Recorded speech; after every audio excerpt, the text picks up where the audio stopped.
how are you? Fine? Good. Are you washing your hands frequently at home with soap and water? Good. Yes. It helps us to be safe from the pandemic coronavirus, right? Good. And are you eating healthy diet? Yes. Nice. Good. Don't go to markets to buy noodles and amilos and the junk foods, okay? It's bad for your health and it's worse at this time. Okay, take care of your health and take care of your studies. Okay, come on. Today we will learn the use of A and N. The use of A and N. Okay. Class 1 and 2 students, get ready. Today we will learn where to use A and where to use N. A and N. Articles A and N. There are 3 articles A, N and the. But in your class, in this level, in class 1 and 2, we are going to use only A and N. Okay, come on. There are 26 letters in English alphabet. There are 26 letters or 26 alphabets from A to Z. Read aloud with me from A to Z, okay? A to Z. Come on.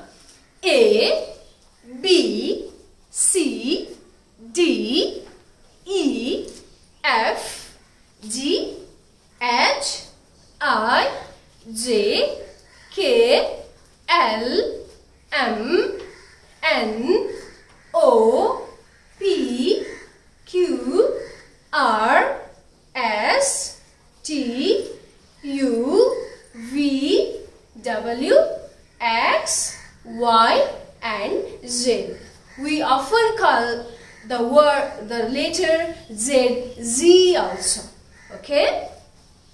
Both are pronounced.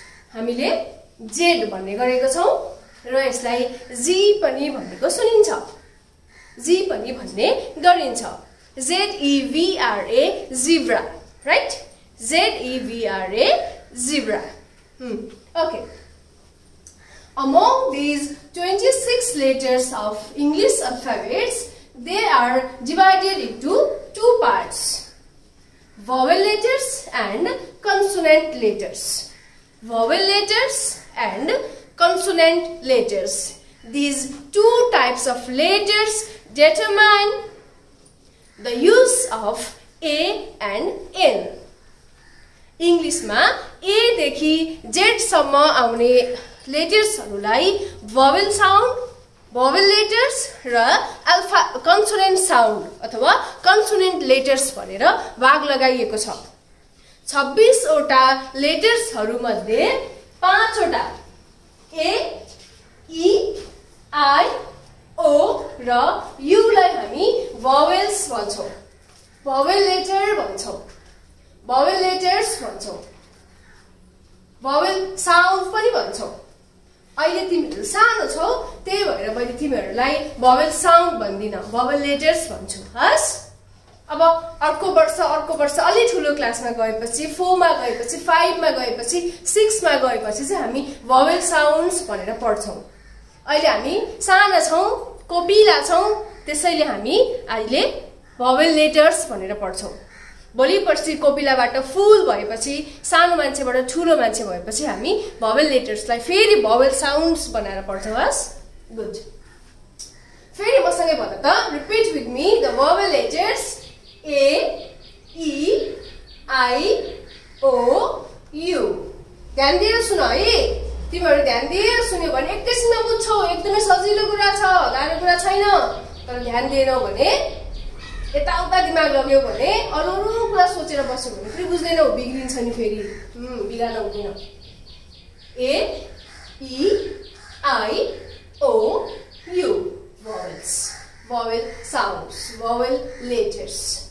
And except these 5 letters, others 21. I have written here.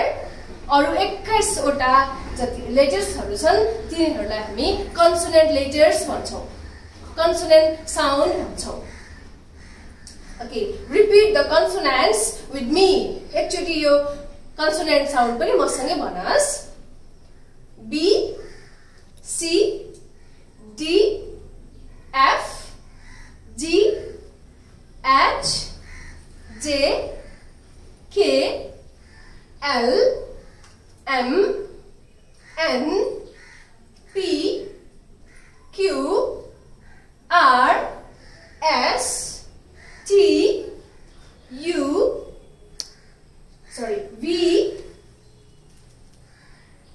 W, X, Y, and Z अथवा J. अघि मैले यहाँनिर यो V भनेको ठाउँमा U भनेको थिएँ नि. एकजनाले ध्यान दिएको रहेनछ है, मैले थाहा पाएँ. अरु सबैले मैले U भन्नेबित्तिकै गरे, एकजनाले गरेन. त्यसको मतलब उसलाई मिसले यहाँनिर मिस्टेक बोलिरहनु भएको छ भन्ने कुरा याद नै छैन. मैले त्यहाँ मिस्टेक बोलेको थिएँ. V भन्नुपर्ने ठाउँमा U भनेको थिएँ. तर एकजनाले केही पनि रेस्पोन्सै गरेन. त्यस्तो गर्न पाइदैन क्लासमा. त्यो ध्यान दिएको भएन है. अझै धेरै ध्यान दिनु पर्यो. V, W, X, Y, Z, Z. अब यति साउन्ड हामीलाई थाहा भइसकेपछि भोवेल साउन्ड, भोवेल लेटर्स र कन्सोनेन्ट लेटर्स हामीले छुट्याइसकेपछि ए कहाँ युज गर्ने, एन कहाँ युज गर्ने सजिलै थाहा पाउन सक्छौं. अब हामी एउटा वर्ड हेरौं. CAP क्याप लेख्छु म. देख्यौ? CAP क्याप लेखे मैले. अब यो क्यापको सुरुको लेटर हेर तिमीहरूले. C. केबाट सुरु भएको छ यो वर्ड? C. अब C भनेको भोवेल लेटर हो कि कन्सोनेन्ट लेटर हो? तिम्रो दिमागमा आउनु पर्यो. C. C त AIOUमा परेन. यो त भोवेल होइन, कन्सोनेन्ट हो. छिट्टो तिमीहरूको दिमागले एकदम छिट्टो काम गर्नुपर्छ. सम्झिहाल्नुपर्छ है. भोवेल भने के हो, कन्सोनेन्ट भने के हो भनेर कलम टोकेर पेन्सिल टोकेर बस्न थाल्यो भने त काम भएन. C भनेको कन्सोनेन्ट हो कि भोवेल होला भन्देऊ. Sharmila, is C consonant or vowel letter? Consonant. Good. Okay. C consonant भइसकेपछि हामीले C को अगाडि के लाउने? क्याप. यस. जुन वर्ड कन्सोनेन्ट लेटरबाट सुरु हुन्छ त्यो वर्डको अगाडि लाग्छ. आई रिपिट, म फेरि भन्छु. कन्सोनेन्ट लेटरबाट सुरु हुने वर्डको अगाडि लाग्छ. अनि भोवेल लेटरबाट सुरु हुने वर्डको अगाडि एन लाग्छ. अब म यहाँ एउटा वर्ड लेख्छु जुन चाहिँ भोवेलबाट सुरु हुन्छ. APPLE Apple. APPLE Apple. A भनेको vowel letter हो. So we write an apple. Simple. बुझ्यो? हो? पक्का? अहिले म सोध्छु नि, फेरि होमवर्क पनि दिन्छु, क्लासवर्क पनि दिन्छु, क्लास टेस्ट पनि लिन्छु. बिगार्न पाइँदैन. नबुझ्यो भने सोध्न पाइन्छ. भिडियो पनि रिपिट गरी हेर्न पाइन्छ. तर नबुझिकन बुझ्यो भन्न पाइँदैन है. An apple. Since the word apple starts with the letter A, that is vowel letter, it takes N. It takes the article N. बुझ्यो? जुन वर्ड कन्सोनेन्ट लेटरबाट सुरु हुन्छ त्यसको अगाडि लाग्छ. जुन वर्ड vowel लेटरबाट सुरु हुन्छ त्यसको अगाडि के लाग्छ? के लाग्छ? एन लाग्छ. गुड. सीता. सीताको अगाडि के लाग्छ भन्देऊ? सीता. सीता भनेको त प्रपर नाउन हो है। SITA सीता त प्रपर नाउन हो, यो त मान्छेको नाम हो। मान्छेको नामको अगाडि त आर्टिकल नै लाग्दैन, अ पनि लाग्दैन, एन पनि लाग्दैन, हो कि हैन? गुड। कमन नाउनको अगाडि मात्र लाग्छ, प्रपर नाउनको अगाडि लाग्दैन। अ डग, डग, डग भनेको त कमन नाउन हो नि, त्यो जुन पनि कुकुर हुन सक्यो, हो कि हैन? त्यो टमी पनि हुन सक्यो, त्यो बन्टी पनि हुन सक्यो, त्यो ज्याक पनि हुन सक्यो, जुन पनि हुन सक्यो, कुन हो भन्ने हामीलाई थाहा छैन, त्यसैले अ डग। तर माई डग टमी, मेरो कुकुर टमी, त्यो त डगको त नाम दिएको छ नि त, एउटा प्रपर नाम दिएको छ नि त, टमी। अब टमीको अगाडि अ अथवा एन लाउन हामीले पायौं? पाएनौं, किनभने त्यो प्रपर नाउन हो। प्रपर नाउनको अगाडि अ अथवा एन लाग्दैन, कमन नाउनको अगाडि मात्रै लाग्छ है। अनि अर्को कुरा, तिमीहरूले जान्नुपर्ने अर्को कुरा, म यहाँ एउटा वर्ड अर्को फेरि लेख्छु, flowers, FLOWERS, flowers. The word flowers, flowers भनेको सिंगुलर हो कि प्लुरल हो? फ्लावर्स भनेको सिंगुलर हो कि प्लुरल हो? प्लुरल। गुड। प्लुरल भनेको एउटा भन्दा धेरै, दुईटा अथवा दुईटा भन्दा धेरै। प्लुरल्सको अगाडि पनि, प्लुरल नाउनको अगाडि पनि अ पनि लाग्दैन, एन पनि लाग्दैन। अ र एन लाग्नको लागि सिंगुलर नाउन हुनुपर्छ। सिंगुलर नाउन भनेको सिंगल, एउटा मात्रै। जुन चीज एउटा मात्रै छ, सिंगल छ, त्यसको अगाडि मात्रै हामीले अ अथवा एन लाउन सक्छौं। अब तिमीहरूलाई कहिलेकाहीँ झुक्क्याइन सक्छ, ल ए अथवा एन भएर त भनेर मैले तिमीहरूलाई यहाँ मोटर बाइक्स लेखिदिएँ। कसैले ए अ लेख्छ, कसैले एन लेख्छ, कसैले लेख्दैन। टिचर तिमीले किन नलेखेको नि केही पनि? मिस मिस यहाँ त प्लुरल नाउन छ नि त, अनि प्लुरल नाउनको अगाडि त कहाँ लाग्छ त? ए पनि लाग्दैन, एन पनि लाग्दैन। कस्तो बाटो, हाउ क्लेभर। गुड। त्यो हो नि त है, बुझ्यौ? नाइस। अब हेर त, म तिमीहरूलाई यहाँ केही वर्ड्सहरू लेखेको छु। अब तिमीहरूले आफै भन्नुपर्ने हुन्छ है। Dot and, dot umbrella, dot ice cream, dot egg, dot orange. अब हेर, एन्ड, ANT, एन्ड, एन्ड केबाट सुरु भयो? A, so that N. Umbrella, U, so that and. Ice cream, I. Since I is vowel letter, we write N, N ice cream.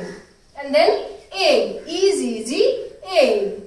Egg is also vowel letter, N, egg. Dot, orange, N, orange. And then in this side, book, BOOK, book. This B is consonant letter, right? A book, a cat, a dog, a fish, a kite. Did you get the point? Where to use A and where to use N? Are you clear? Okay, that's very good. Thank you. आदरणीय अभिभावकज्यूहरू, यो चाहिँ तपाईहरुको बच्चाको Maxim English grammar and composition भन्ने बुकमा यो topic दिएको छ, the use of a and an. यसलाई निकालेर आफ्नो बच्चाहरूलाई सहजीकरण गरिदिनु हुनको लागि हार्दिक अनुरोध गर्न चाहे मैले। बुकमा अरु पनि एक्सरसाइज, प्र्याक्टिस एक्सरसाइजहरू दिएको छ।